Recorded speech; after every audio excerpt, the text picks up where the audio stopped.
फिर बायां हाथ यानी उल्टा हाथ, और उंगलियों का भी ख्याल कीजिए। अगर नाखून पॉलिश लगाई भी है तो उसे उतार लीजिए और ख्याल रखिए वज़ू के दौरान कोई हिस्सा खुश्क ना हो। फिर मसवाक कीजिए क्योंकि मसवाक करना सुन्नत है। अगर मसवाक ना हो तो टूथब्रश या दायां हाथ की उंगली इस्तेमाल कीजिए। फिर 3 दफा अच्छी तरह से कुल्ली कीजिए। सुन्नत ये है कि दायां हाथ से कुल्ली करनी चाहिए और 3 दफा नाक में अच्छी तरह से पानी डालें। बाएं हाथ से नाक साफ कीजिए। 3 बार मुकम्मल चेहरा धोएं, यानी पेशानी से लेकर ठोड़ी तक।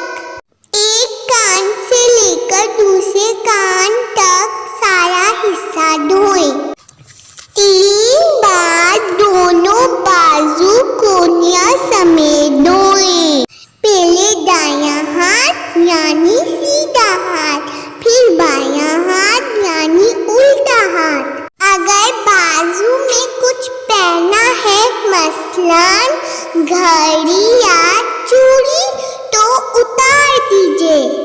एक मर्तबा सर का मसा कीजिए। मसा का तरीका ये है कि दोनों हाथ उंगलियों और हथेलियों समेत गीला कर सर के आगे के हिस्से पर रख कर अंदाज में सर के पीछे तक ले जाएं कि सारे सर का मसा हो जाए। सर के साथ कानों का भी मसा कीजिए। कानों के मसे के लिए हाथों को गीला करना जरूरी नहीं है। आदत की उंगली को कान के सुराख में घुमाएं। दोनों पाँवों को टखनों समेत 3 बार धोने चाहिए। पहले दायां पाँव यानी सीधा पाँव, फिर बायां यानी उल्टा पाँव।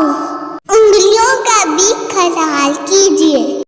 फिर आखिर में उंगली उठाकर आसमान में देख कर अशहदु अल्ला इलाहा इल्लल्लाहु व अशहदु अन्ना मुहम्मदन अब्दुहु व रसूलुहु पढ़ें।